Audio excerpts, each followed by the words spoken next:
And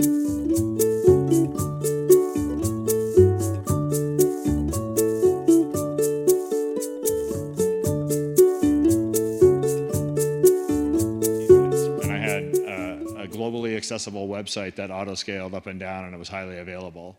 And it was that moment that I realized that I couldn't continue doing what I was doing. I couldn't continue spending all of that time working on my infrastructure when all I got out of it at the end of the day was a virtual machine. I still didn't have a running application. So that was my own personal journey to the cloud, and I don't know where everyone in the room is on their journey. Hopefully either doing it today or looking at it soon. But it really was transforming, and I'm sharing that story mostly because my role as a solution architect previously was about earning trust, right? The third or fourth leadership principle that you saw up there earlier from Stephen. And earning trust to me means it would be what I would do, right? If I'm gonna consult for customers, I can't consult and in good faith say, hey, you should buy this server from us or buy this network. And I'm not dissing Cisco at all, outstanding products.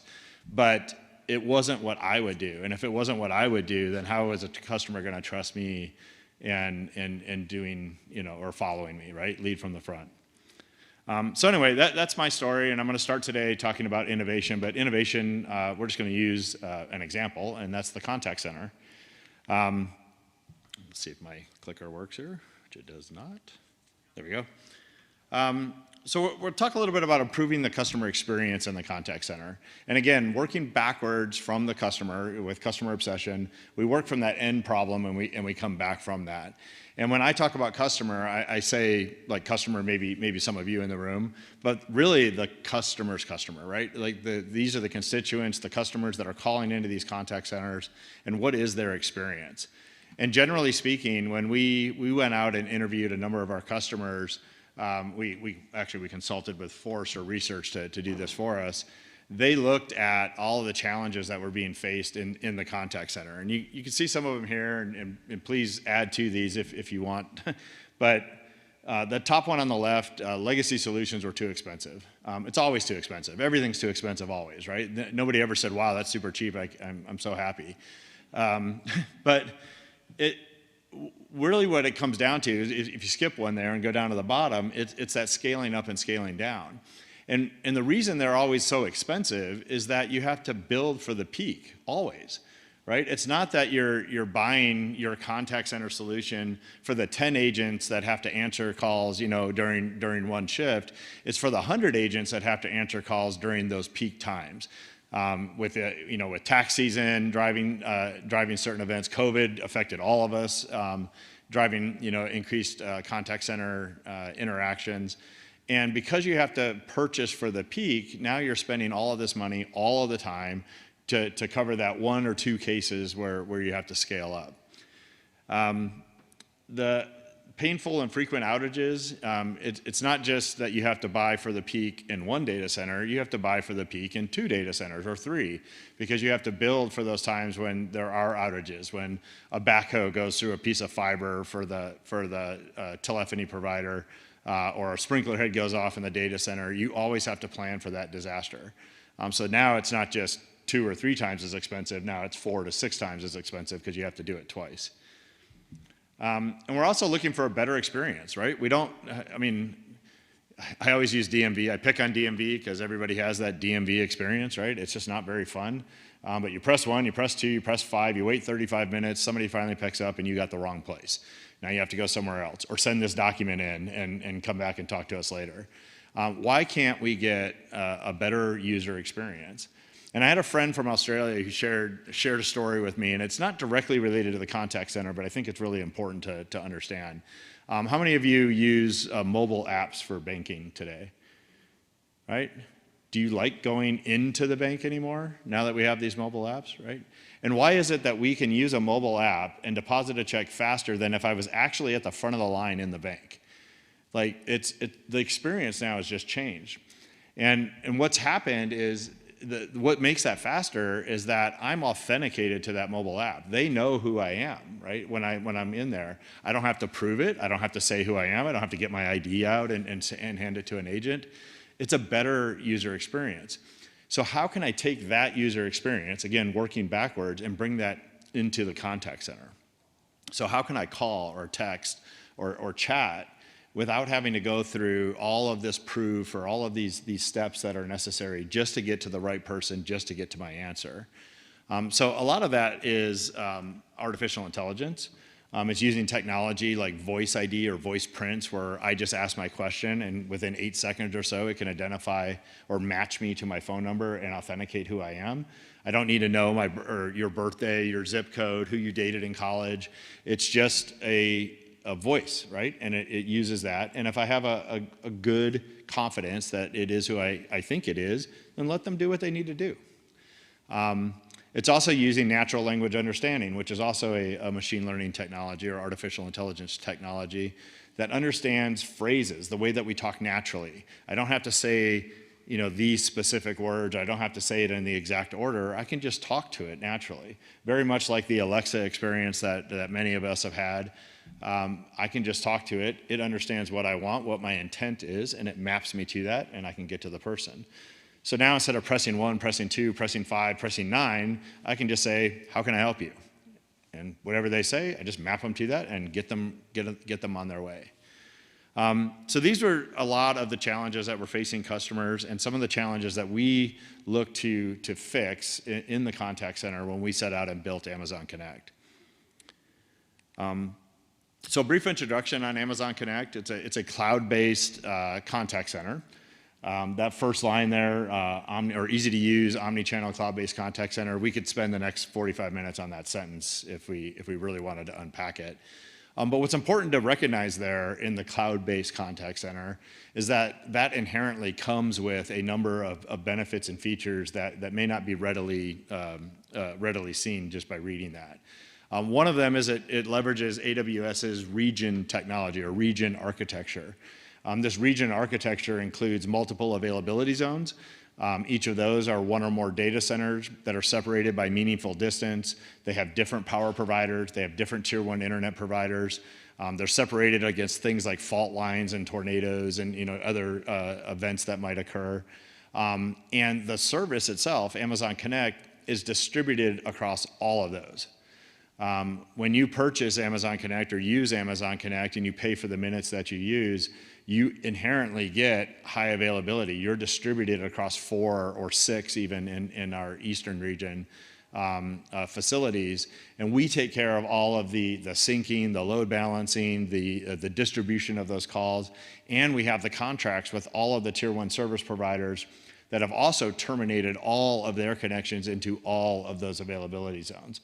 So you inherently get a better service provider availability as well. So there's a lot that can be said inside of that cloud-based contact center. What it also doesn't say is you're managing servers, you're managing network, you're managing storage for call recordings and transcripts. All of that goes away as well. It is omni-channel. So what we mean by omni-channel is that it provides a voice service, so you can call into the contact center, but it also provides a chat service. And as we'll talk about here in a little bit, our customers, our constituents are looking for more modalities. They don't want to call if they don't have to, not necessarily. Some of our customers really want to call, and that's all they want to do. So it's about providing choice, again, working backward from the customer's customer or from your customers and what they want. Even texting or even using Alexa are other ways that you can interact with the system. Right in the middle there, scale from tens to tens of thousands of agents. So Amazon Connect was actually born about 13 years ago as an idea for Amazon.com, looking to solve our scalability challenges. We acquired Audible, we acquired Zappos, we acquired many different companies. We have Prime Day, we have Cyber Monday, and these events drive significant additional traffic into our environments, which then, of course, drive more traffic into our contact centers. To put it in perspective, we have about 70,000 agents operating in 130 countries. It is a significant contact center. And we needed a solution. It can't be a couple of Cisco servers sitting in a rack somewhere that's going to support that. We need a solution that can scale up and down and be global in nature. But we also need it to come back. So when we're at that 70,000, that's great, but we need it to come back to the 30,000. That's the steady state.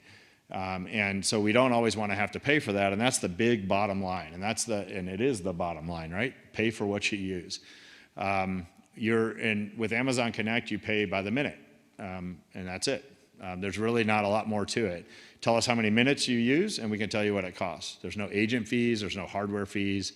It's just by the minute. Somewhere typically between 2 cents and about 3.7 cents a minute, depending on the features that you have turned on. But it's a very simple model, and it's one that works with a lot of our customers that have these events that move you up and down, especially when they're unpredictable. Morgan mentioned it earlier. There's a lot of events,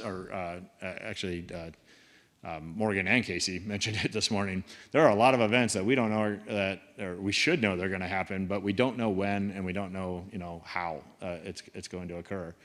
Build a system that scales up and down when you need it without having to pay for that peak capacity all the time. AI and ML, so in the lower left-hand corner there, so we've built Amazon Connect with AI and ML built in. So features like text-to-speech, where you can dynamically create your prompts, change your prompts anytime that you want, have multiple language support, have multiple voices that you can use inside of your contact flows. We have built-in call recording, and in that call recording, you can turn on transcription. So we can turn that audio, that text, or I'm sorry, that conversation that's taking place between the agent and the customer, and we can turn that into a transcript, and that transcript can then be fed into our Comprehend service, which it's built into Connect, and we can detect sentiment in real time as it's happening. So this is going to allow you to as a supervisor, if there are any in this room, to understand how effective your contact center is actually operating. Do you have customers that are angry? Do you have customers that are super happy? Is there an interaction that you should step in and listen in on? And we can detect that in real time and help you identify which calls are important and which ones aren't. Moving up around the bend there, and many of the solutions that are out there today, you're piecing together multiple parts, right? That maybe that natural language understanding from like Nuance, or text to speech from another company, and call recording to like this storage vendor. You're the one that's responsible for piecing all those together. And what we tried to build here was a solution, working back from your problem, that brought all that together in one place. So we wanted you to be able to create your contact flows, manage your agents, look at reports, and really understand everything that's happening about your contact center from one place, and not really force you to have to piece a whole lot of things together. And then finally, having natural experiences. I've already kind of mentioned it, the pressing 1, pressing 2 is just not very fun, and it doesn't always get you to the right place. So just have a conversation. And not just a conversation to help you get, or help your customers get to the right agent, but also a conversation that can answer questions for those customers. What are your hours? What payment methods do you accept? Any of those types of frequently asked questions, just let the bot answer it and free your agents for those more important conversations. Casey mentioned that earlier. We can't have 30-year veterans in the contact center changing PIN numbers for our customers. That can all be automated. And now being able to do that with an intelligent contact center system is pretty easy now. So this slide is, you could try to read all those logos. I have bad eyesight, and I can't read them all, but what I'm really trying to get at here with all of these different types of companies is that it's a very broad spectrum of customers. We've heard earlier, like CIA, like Morgan mentioned, CIA can run on Amazon, and also a mom and pop flower shop can run on Amazon. And what I'm getting at here is that when the most security conscious, the most scale concerned customer of ours, whatever they bring their request to us, our teams build based on customer feedback and customer needs. And whatever the requirement is for those large, really demanding customers, it gets put into the product, and then everybody benefits from that. You may have heard it called the democratization of IT. I really like that kind of phrase. because everybody gets the benefit of this. You don't have to spend millions and millions of dollars with us to get a high quality contact center. You could have 2 agents and take 2 calls. You could have 1 agent and take no calls. Maybe it's emergency management, and those emergencies may not come. Because you pay for the minute, it doesn't cost you anything. When people call, then it costs you. So this is just a sampling of some of the types of customers that we have that are using Amazon Connect today at scale. And hopefully your business or organization resonates with some of those. Because I cover public sector, I was going to just mention one public sector customer story here. This is LA County's Integrated Services Department, really kind of internal IT, but they also do provide external services to the city, where the constituents of the city and county where there are technology questions that are being made. They were experiencing, primarily the worst problem was that they were just experiencing high hold times, 45, 50 minutes or longer. And it was just a very frustrating experience for their customers, and they were looking to solve that. They implemented Amazon Connect. When they did implement Amazon Connect, they were able to use and leverage some of those AI features to offer self-service. So when customers called in and they just had simple questions, rather than waiting 45, 50 minutes, now they can get answers to their questions because we're using intelligent self-service bots to help answer those. That immediately freed up a number of agents. And by freeing up the agents, now that again reduces wait time even further for others, because those agents can answer questions for the customers that need them. They also saw significant cost savings because, again, they weren't provisioning to the peak. They only had to provision to or pay for what they were using. They saw 60% cost savings. And ultimately, a reduction of hold times from that 45 to 50 minute range to, I believe it was 3.5, maybe it's in there, yeah, 3.5 minutes hold time. So lots of ways you could save money and provide a better experience. Kind of the same thing. We'll just skip that today. Okay, so I'm going to share a couple of stories here, kind of a demo walkthrough of what this might look like for the different personas that are in the contact center. And I'll start with the customer, because that's where we always start. And I already mentioned this a little bit, but what we're looking for with our customers, or what our customers are looking for, is being able to call, but also chat, send SMS, or maybe Apple Message. If you have a business Apple account, you click on a phone number, now you can be, instead of a voice call, you can be directed immediately to a chat with an agent. Maybe social media or even Alexa. They want to interact with your business, with your organization on the channel that they choose. And it doesn't just have to be inbound. So sometimes maybe we can initiate that conversation. Your driver's license is expiring, or you have an appointment coming up, or any other type of message that you may want to reach your customer. We can automate that now in the contact center, send them messages, and now our customers can respond back. And when they do, maybe a bot answers that question, or maybe they get directed to an agent. So now we're tying our contact center in with our outbound marketing or our outbound messaging services, so that agents can be put in contact with our customers and our constituents. And they have context. So when it comes back to the agent sees what initiated that, or maybe even a transcript of what's already transpired. So what that might look like, I just have a university hospital example here, where a patient calls the hospital. They call the hospital helpline. They ask a question about facility fees. So they want to know more about what the facility fee is on their bill. They find out that the facility fee was like some indirect cost for the suite of services delivered by the hospital, right? All the different terms that might come along with that. But what we're demonstrating here is that the question doesn't have to be answered by a person. The question could be answered by a bot. And this is very simple to build, a Q&A or question and answer bot, where you feed it all your common questions, you feed it all the answers to those questions, and then you allow, through your website and chat, or through your call center with voice, you allow the customer to ask those questions and get the answers back.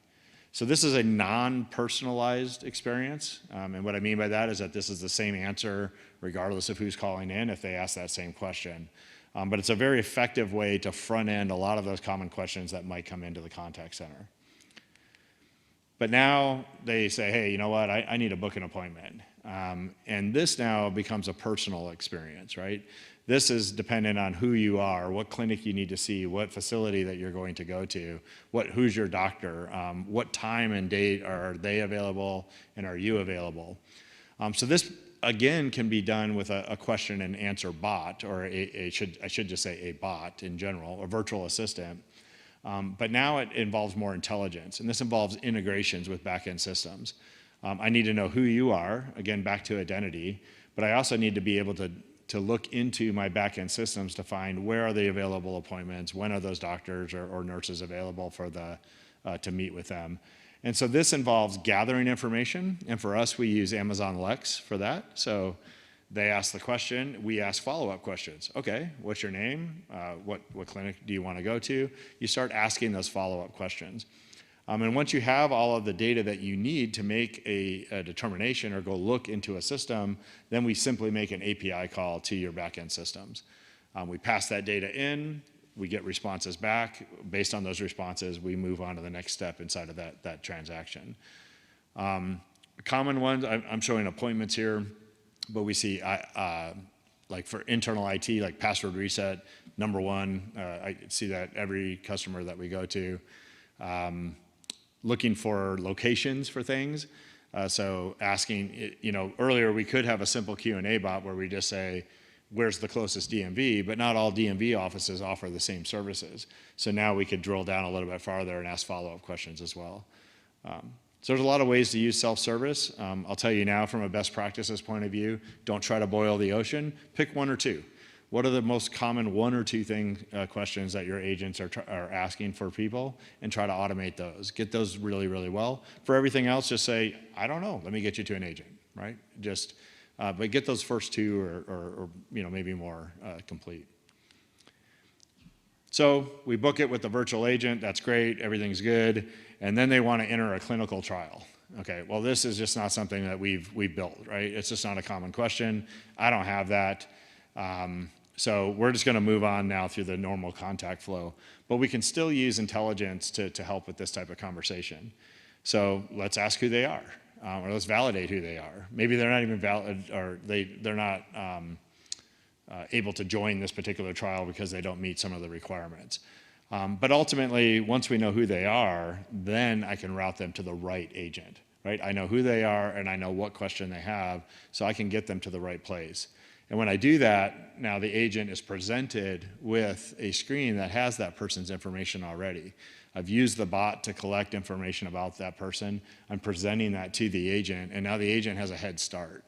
And we can even whisper in their ear, the agent's ear, before the connection is made, any other information that was collected ahead of time as well. So again, this is if we can't help the customer early in this journey, maybe we can at least help the agent help that customer later in the journey. And that's kind of what this is showing here. So a call comes in, they answer the call. How you doing, Sam? I see you're calling about this, right?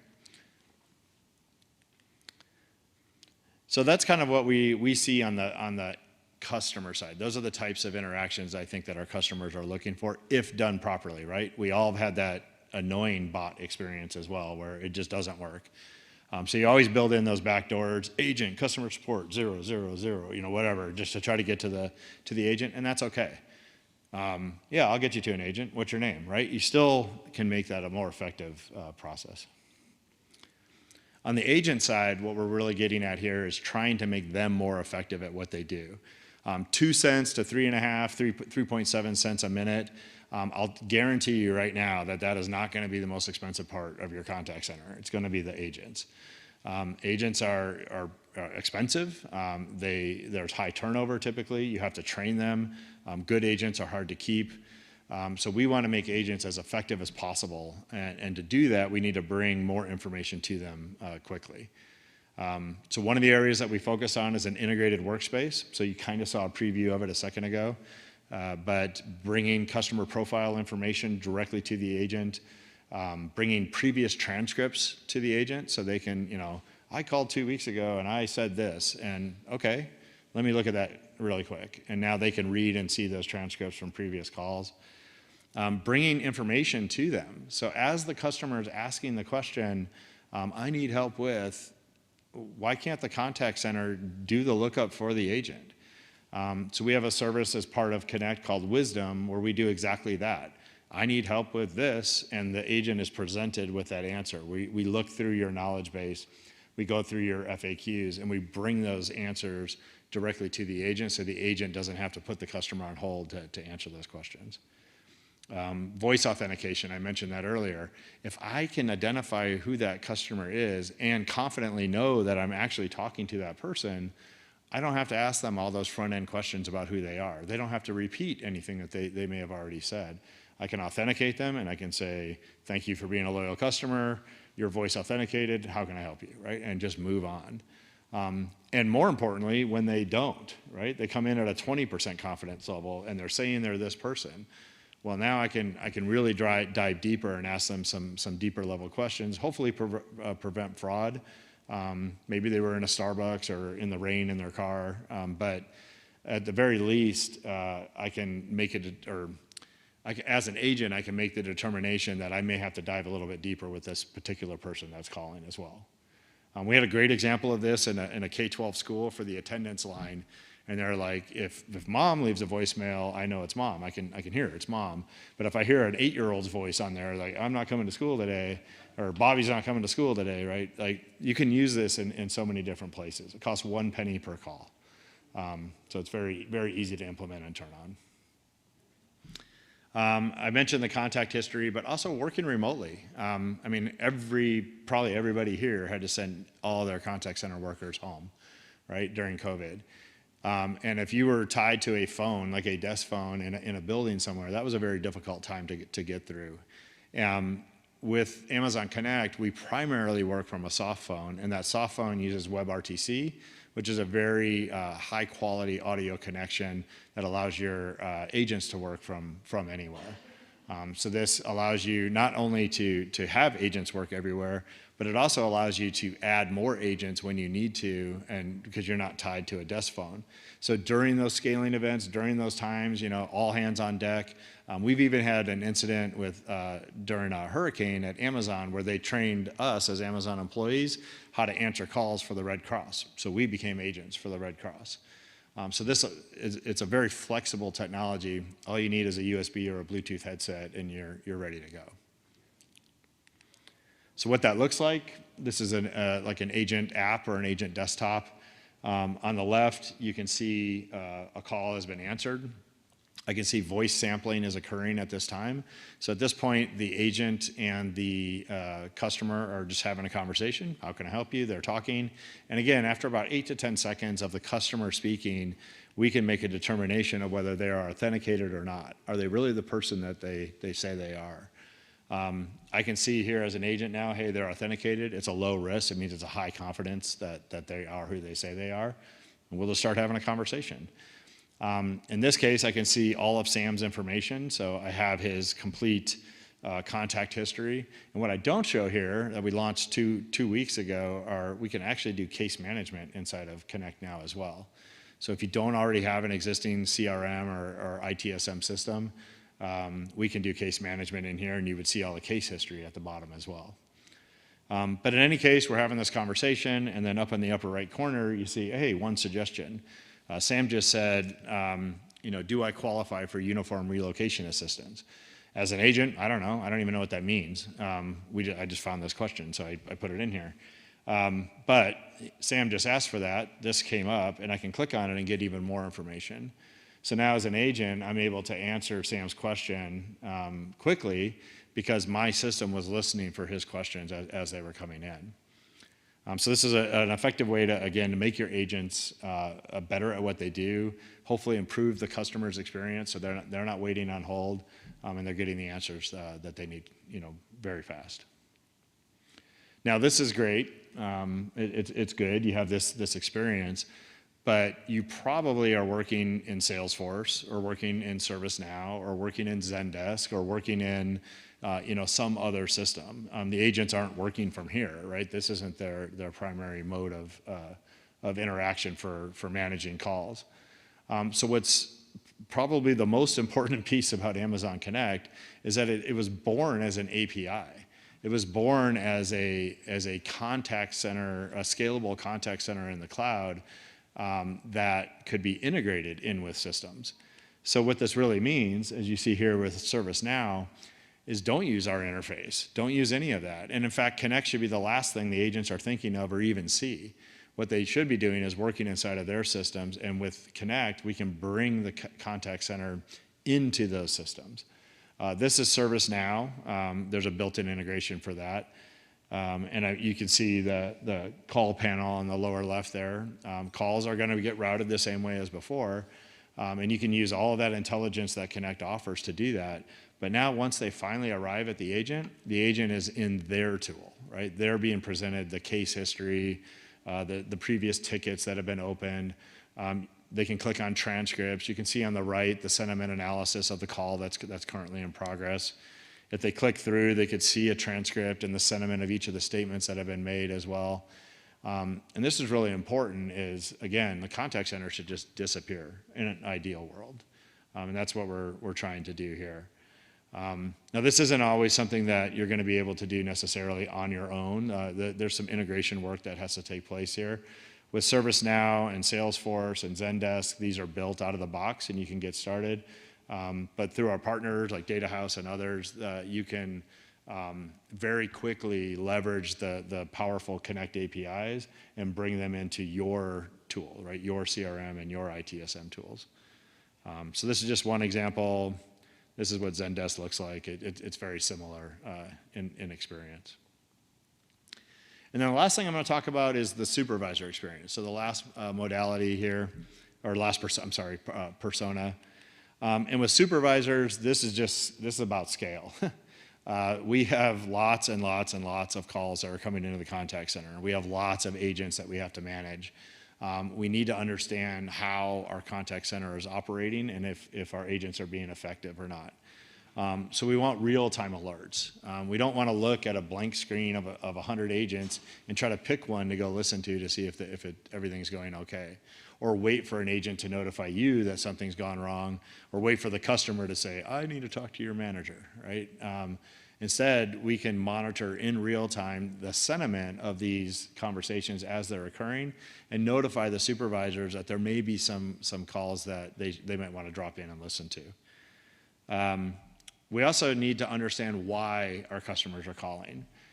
When California DMV rolled out Amazon Connect, they used, there's an optional service as part of this called Contact Lens.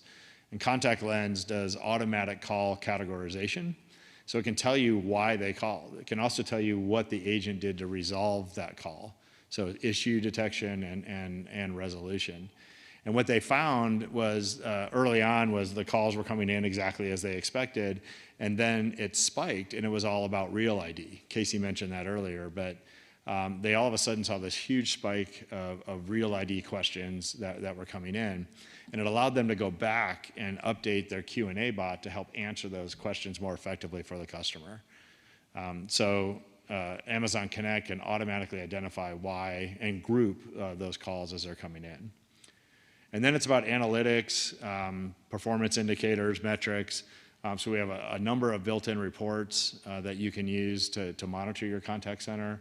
But we can also export this data as raw JSON data, and then you can use that inside of the tools of your choice. You know, it could be Tableau or Power BI or QuickSight we mentioned earlier. But now you can bring in all of this contact center data. It's yours. Do with it what you please, and make those reports, make them yours. So just kind of what that looks like. I only have one agent logged in here, so it's not very realistic. But with this one agent, you can see on that voice channel, there's a little red number 1. And this was automatically identified by our Contact Lens service as a call that might need some assistance. As a supervisor, when I see this on my big list of agents, I can just click on it. And when I'm brought into a real-time contact summary, I can see the transcript that's down below, and you can see where Sam asked me, hey, I want to know if I qualify for uniform relocation assistance. The agent was muted. We were just doing this as a test. So Sam said then, I'm unhappy with my service. Can I speak to a supervisor? And as soon as Sam said that, Contact Lens recognized this as a negative sentiment and something that might need to be escalated to a supervisor. And this is why the supervisor is now viewing this particular call. Looking at another record, so if you went back and looked at a contact historically, you can see a trend of the sentiment over time. So you can see it started negative here, kind of went neutral, went negative again, and ended positive, so that's great. I can see talk time of my agents. I can see talk time of my customers. There's non-talk time as well. That's a great indicator that your customers are being placed on hold while your agents are off doing something else. And then not here, but in the JSON file that's associated with this, we can actually see when your customer and your agent are talking over each other as well. So that's another good indicator for supervisors to offer training opportunities.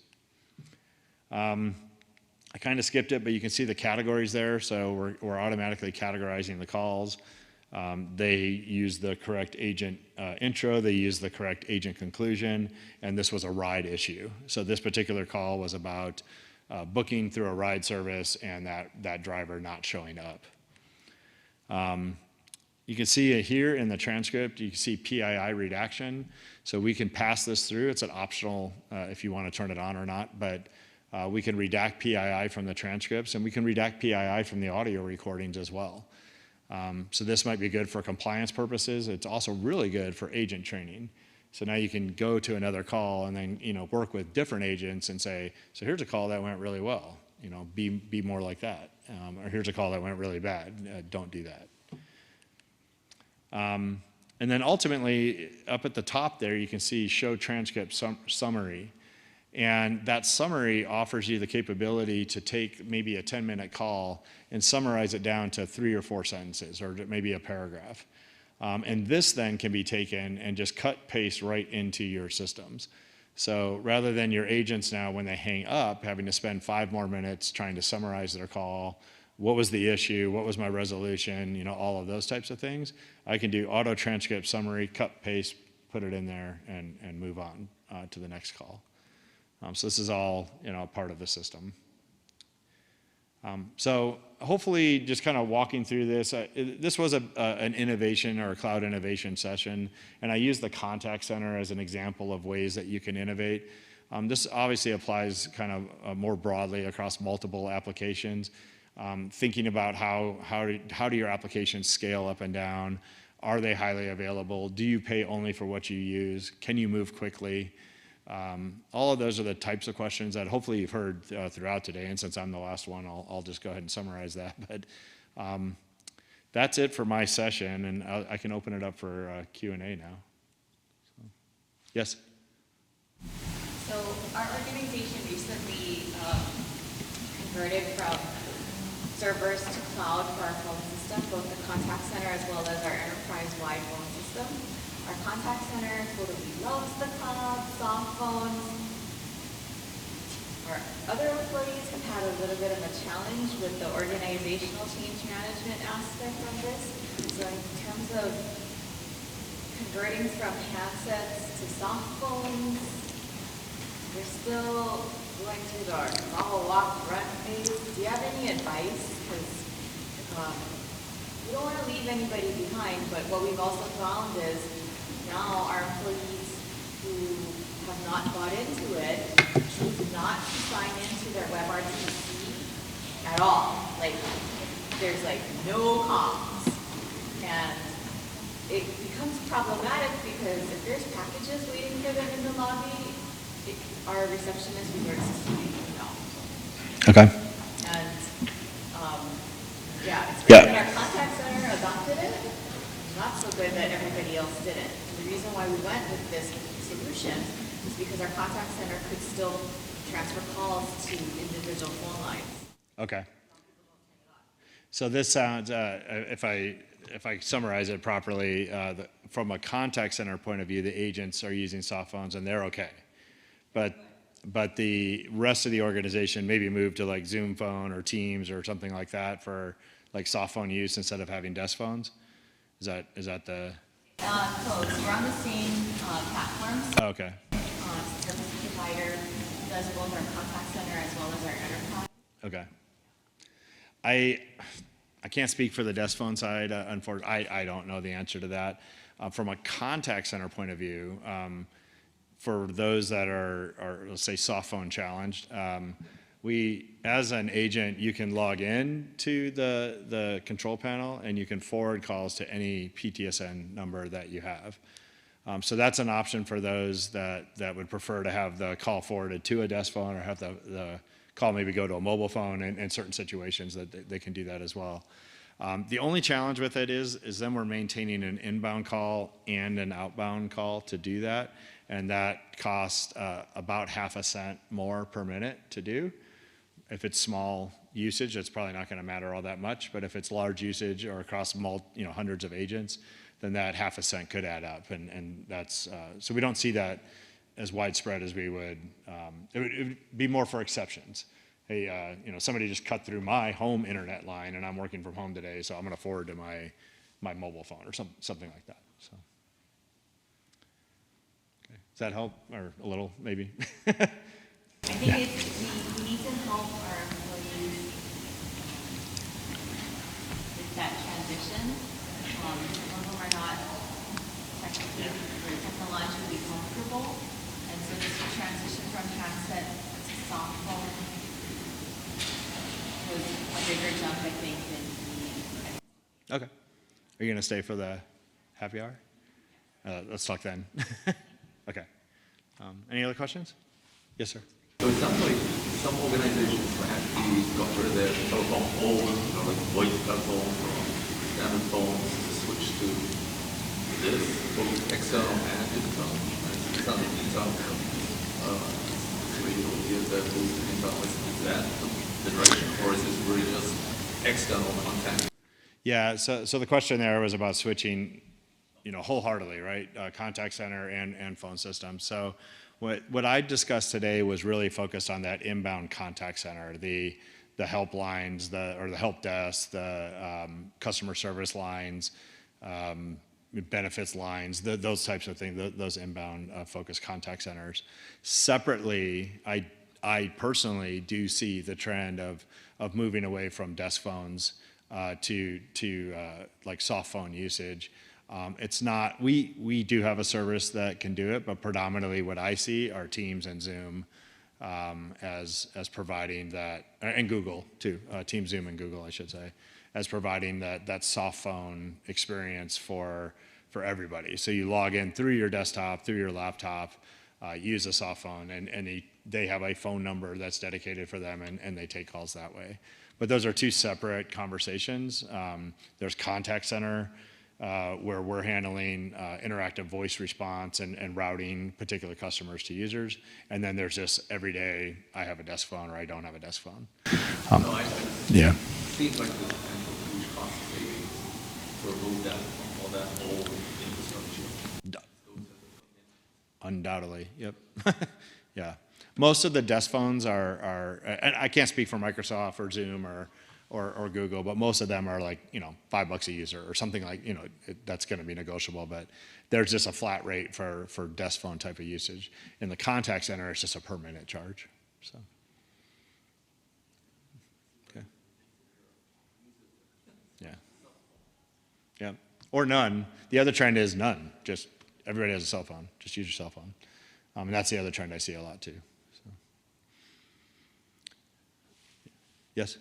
One of the features you mentioned was outbound SMS. So, the customer has an expiration membership, you reach out to them. How would you respond to the fraud that happens with a scam? So a customer knows it's us versus it being a fraud? So the question was about fraud with outbound SMS. That's actually a very timely question. And the reason I'm saying that is I work with public sector. Right now, there's a big effort for Medicaid unwinding, right? Unwinding of the benefits that are a lot of the constituents of the states have been receiving for months and months now. They want to send SMS, right? They want us because that particular population tends to move a lot, and if you mail them something, they may not be there, and phones are kind of tied to us. They should just issue them phones at birth or something, because we just keep our numbers now. Anyway, you cannot send an unsolicited SMS. You can, but when you do, state of Michigan just got shut down. New Mexico is running through these challenges right now as well. They want to send SMS, but that person hasn't previously opted in. And because they weren't opted in, as soon as those SMS go out and the carriers see that, the carriers are shutting them down and fining them, and fines in like 7-figure fines. It's very important, regardless of what industry you're in this room, that if your intention is to send messages like that to your customers, that very early on in your interactions with them, build an opt-in process. Opt-in for email, opt-in for SMS, even opt-in for phone. And that will allow you later then the flexibility to communicate with them in different channels. Otherwise, what you're forced to do is, if you do have, like maybe you can reach them via email, as an example, then you can send them an email and say, hey, we are offering this new service where we can text you, and then get them to click and opt in and come back in. But yes, it's a big problem, being able to reach customers, and that's what the FCC, CTIA, they're trying to prevent that, and they're doing it through heavy fines. So. And I'm happy to talk about that more later too. I support that product as well, so I can talk about that. Any other questions? Ready for beer? Oh, yeah. So I don't want to be in the way of Ohana time, that's for sure. I know you have your public sector experience. This is a public sector related question, and we've had quite a few department directors and deputies and even some of the state CIOs or the city and county CIOs with us today. What are the biggest barriers that government agencies or even the state CIO's office face when deciding whether or not to go with a cloud contact center? Like, it's there as an opportunity, but how does the department decide, even the Department of Labor for the unemployment insurance? And they're going to be modernizing their system. How do they go about embarking on just trying to initiate an effort to get explore a cloud contact service? Sure. Yeah. Thanks. There are a number of challenges, and I think I could probably bring Morgan back up here to help answer this one, because it comes down not to technology but to people. There are systems that have been in place for years, decades, especially in public sector. There are integrations that have been built to back-end systems that may not always be modern, like with APIs and things like that. Like I talk up here about just make an API call and go get this information and bring it back. And that's great if you're using a modern system, but if you're not, that can often be a challenge. So it's not as simple as 2 cents a minute to move to this system. It's $2 million to do the integration potentially. I'm throwing that out there for some of these older systems. And so there are a lot of considerations that need to be made. And the other is that we often don't just want to replace what we have with another thing that looks just like it, right? We already have Press 1, Press 2.